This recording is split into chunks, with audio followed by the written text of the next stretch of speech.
Hi, my name is Andrea Prado, and today I'm going to be talking about my second New York Times article assignment. The article that I read was called Sharp Rise in Occupational Therapy Cases at New York Schools.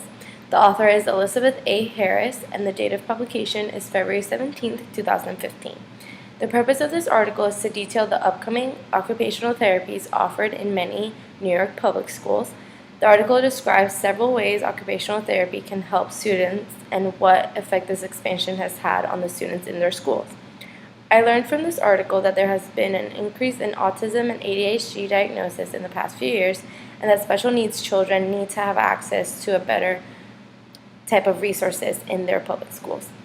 Therapy for kids with learning disabilities is very expensive and sometimes unattainable. There are not enough therapists for everyone, and this shortage is causing problems. But by being more open to the possibilities of expanding occupational therapy to public schools, kids can find these tools they need in a very accessible way. I think this is a great idea because that way these kids can be integrated into the usual school system instead of keeping them isolated in special needs schools. I would like to research what type of therapy occupational therapy entails.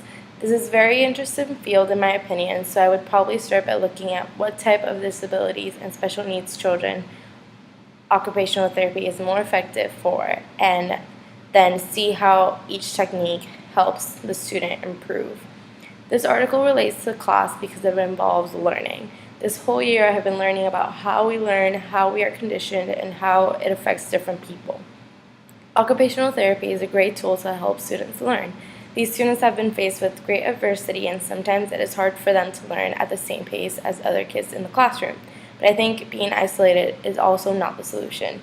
By using occupational therapy to integrate students into the normal school system and the normal classrooms, these kids can be reinforced that learning is good and they can learn at the same pace as the other students around them.